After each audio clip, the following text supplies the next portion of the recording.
the Mark Eliyahu, as you know, he is from also Dagestan. He inspired from our artist Habil and came here and learned Kamancha, and now he is presenting his music with the Kamancha. Okay, and the last speech is going our president. Mark Eliyahu will learn. I mean, yes, Mark Eliyahu. knows music is coming from Azerbaijan. No. He is inspired. He inspired from Habil Aliyev. He was our Kamancha artist and came here and learned Kamancha. In the class of Adalet Vizirov. Yes, Adalet Vizirov. Adalet Vizirov is very famous Azerbaijani Kamancha player, and Mark was her.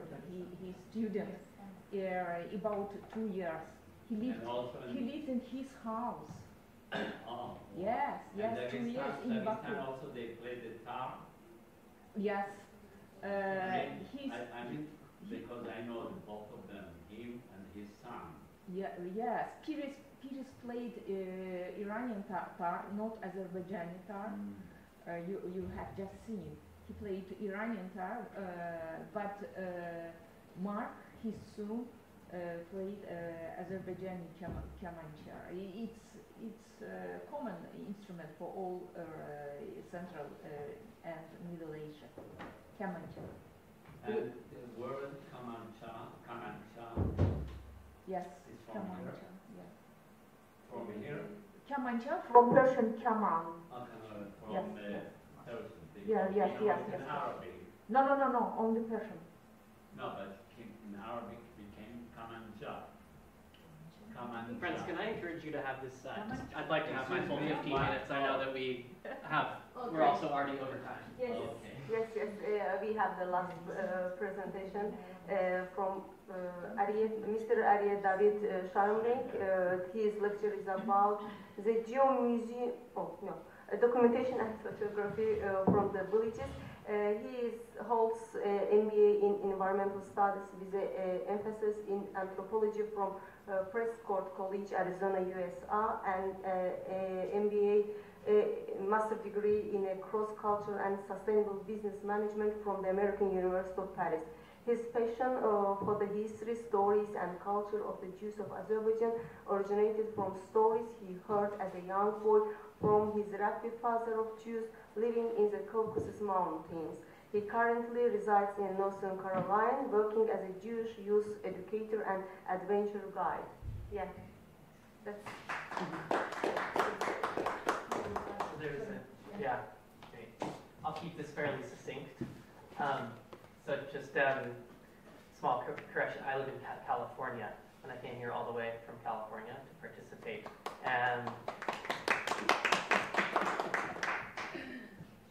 So I will just offer a bit of context about myself as well. I'm not going to stand here with the pretense that I'm an academic. I'm a bit of the odd duck here. And I wanted to give some backstory on how did I even end up here in Azerbaijan. In the first place, what's a nice Jewish boy from California doing in the Caucasus? As was mentioned, I heard about the mountain Jews as a young child. Growing up in the middle of nowhere in my own small region in Northern California. That's a picture of my childhood home. So I feel that I had a somewhat unusual Jewish upbringing in that I was raised also in the countryside and in the mountains with a deep connection to land. And so when I heard about the mountain Jews as a young man, I had very romantic images of this group of people. And I made Aliyah in 2012 and lived in Israel for 10 years.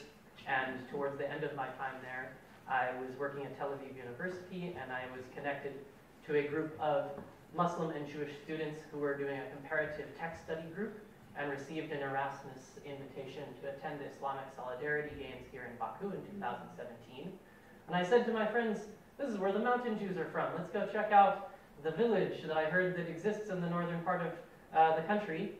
And when I traveled here, and I understood this story of Muslim-Jewish coexistence, Jews living in this beautiful land at the foot of 4,000-meter peaks, I found the combination of everything that I love in one place and became very passionate about continuing to explore this place. And so I founded my own travel business in 2018, which eventually led to support from the Diarna Geo-Museum of Jewish Heritage. It's a product of the American Sephardi Federation out of New York. And they sponsored 5 months of time here in Azerbaijan that I lived in 2019. It was also in collaboration with the Ministry of the Diaspora Affairs Committee here at the government of Azerbaijan. And I was really fortunate to be able to go all over the country and document sites of Jewish heritage for their internet museum. And I feel that I was able to actually access many places that most people, even who live here, don't visit, don't go and check out. So there are the many famous places that we all know and are very familiar with, the most famous place being Red Solomon, CAUCASUS. And I'd like to just be very succinct and share with you a couple of other locations that I think are often overlooked and of note of Jewish heritage and history, and some of the stories of those places. So when I was originally invited to submit an abstract, I submitted my abstract actually about the Subotnik Air community in southern Azerbaijan, and the way to identify their graves, the different communities' graves as being either written in Hebrew or Cyrillic, the Subotnik community being, their graves being written in Cyrillic, and the converted Ger community, their graves being written in Hebrew in the southern regions of Azerbaijan. So one of the most famous place that people know about is Privolnya in southern Azerbaijan, but I also understood through interviews that I was conducting in Privolnya that there was also Subotnik Ger heritage in Lankaran. So the place marks where Lankaran is in the map for those who are not familiar. So these are just images that I want to share with you. These are places that, as far as I know, have no other documentation of Hebrew grave sites. These graves were all moved from their original location in Lankaran and now exist in the main cemetery of the city. But as you can see, clearly there was a tradition of writing in Hebrew. Whether we identify Subotnik and Ger people as officially Jewish is obviously a matter of discussion. But I found it very interesting when I interviewed Subotnik people and Ger people in Privolnya, and I asked them, what's the difference between Subotnik and Ger? And they said, Subotnik turn lights on Shabbat, and Ger don't turn on lights on Shabbat. And I found that to be a very amusing description. So these are just some of the graves that are located there. Also in Lankaran? Yeah, in Lankaran. Really? Yeah. She is from Lankaran. I am from What Lankaran. village is it? Pardon? What village? Lankaran, it's close to Iran on the far southern coast of Azerbaijan. No, in Lankaran, what village this grave? Oh, it's in Lankaran city. In City. Yeah, in the city. Okay. Yeah. City, this is old Cemetery, yeah. Yes. Yeah. Really? Yeah. So those graves were moved from their original location to the main cemetery in Lankaran. Very Yeah. interesting. Pardon? When it was unclear. I interviewed the local cemetery keeper, and this was the story that he shared with me. But it was unclear about the date of their removal from their original location. And so in my time there, I also interviewed people and collected stories. I was not functioning as specifically there to verify these stories or not, just collecting oral histories. And nonetheless, it was very interesting, some of the stories that I encountered. And so this was a woman named Masha, who I was informed had Subotnik Ger heritage. And we interviewed and spoke with her. And there she is with a picture of her sister on the wall. And she recalled stories of her sister going to synagogue in Lankaran. And so after more digging and asking questions, she shared with us the location of the synagogue in Lankaran.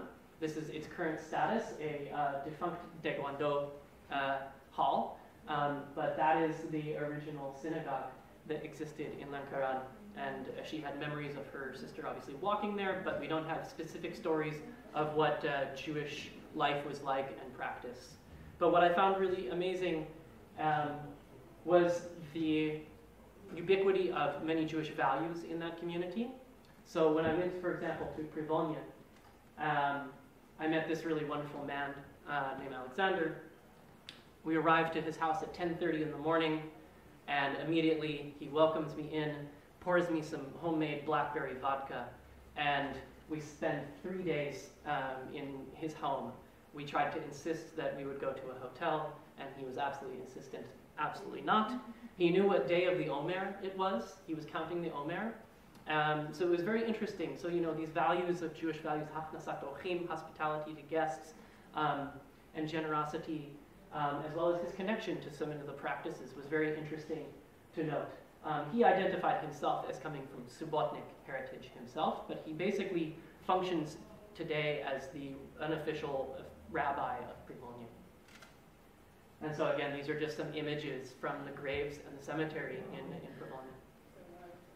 So those mountains in the background are basically the border with Iran. And so that was in the main cemetery, the previous slide, but this next slide is actually just in an open field. And I don't know if you can really see it due to the image quality as it's presented on here, but you can see Hebrew inscription written on this grave. So I think that my main purpose in sharing this information and hope from some of this is that you'll hear at the end of the day a probably very fascinating presentation from Rabbi Zamir about the restoration of the Mujia cemetery. And I think that there's plenty of other Jewish sites as well that could really use attention in terms of the preservation and documentation of our people's history in the country. So just one other small story, because I was able, like I said, really privileged to go all over the country and speak with Jewish people in Gancha, document cemeteries in Yevlach, places that people don't really think about as having Jewish history and presence of Jewish heritage. Yeah, okay, so you know, Obluz and Ismail are like more known, definitely off the beaten path from Guba, but you know, some of these other places less documented. But this was really the most incredible one of all the places I was able to go. It's a small village high in the mountains, probably about 20 kilometers as the crow flies from Lahij village, but a very difficult 1 hour to an hour and a half mountain road to get there. And I was informed about it by a mountain guide friend of mine who works for the company here at Camping Azerbaijan, because they go deep into the mountains and talk with villagers all the time. And he met a man named Aslan from Chulian village, who, there's an image of Chulian village deep in the mountains, and this man Aslan insisted that he had seen a grave, a headstone that had not only a Star of David on it, but also a Hebrew inscription. So I went deep into the mountains to meet with Aslan and talk with him. So those mountains in the background are where Lahij is located, and then in the distance is another village called Mudri, which also reported, Mudri, which also had reported Jewish history in it. And this was the headstone. Unfortunately, the bottom part of it that he claimed had a Hebrew inscription had gone missing.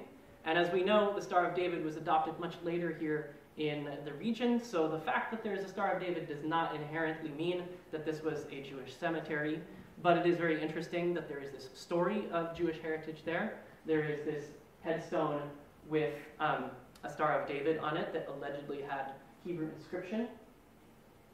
And one of the stories that Aslan talked about was that there were other villages higher in the mountains that he referred to that were eventually destroyed through landslides. So the purpose of this is just to demonstrate the instability of the terrain there. And he specifically referred to a village that he referred to as Jehudkand. Yeah, which I found very, very interesting. So this is the book that he shared with me for those who want a reference. Again, whether or not these are historically accurate or not is a matter of discussion and probably worthy of further research. But in this book about the region, it mentioned the Jewish settlement in the region in Mudri. It discussed them leaving the region and eventually settling in moving to Mujia, which then it becomes Mujia. Then those Jews eventually leave Mujia and go to Mujia Haftaran. And what was particularly interesting about Aslan's narrative is that he said that the people of Chulian originally come from Geshresh, which is near Guba.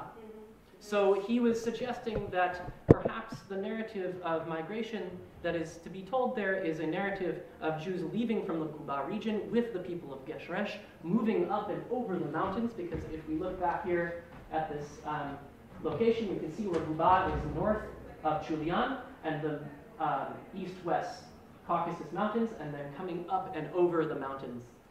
So, these are stories of migration and Jewish movement throughout the region, and I think probably someone with a greater academic credentials and forensic anthropological background, plus perhaps some investment in archaeological investigation in this region might reveal really incredible findings, similar to what Rabbi Zamir will share with you later this evening. This is a picture he shared with me from the restoration of the Mujir cemetery. It was once overgrown and now has been restored and is a really fascinating place. They were able to document really interesting histories through the headstones there. So this final image is just an image that sort of connects the whole imagery. This is taken from Mujir Haftaran, looking in the direction of Ismaila, looking in the direction of the mountains of Julian, where they might have come from. So if you're interested, unfortunately I saw that the mapping aspect of our internet museum is down right now. I hope it will be restored, but the Diarna Geo-Museum has the exhibit of the places that I've documented, more than 40 sites throughout the country.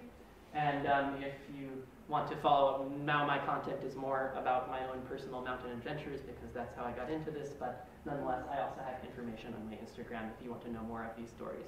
Thank you.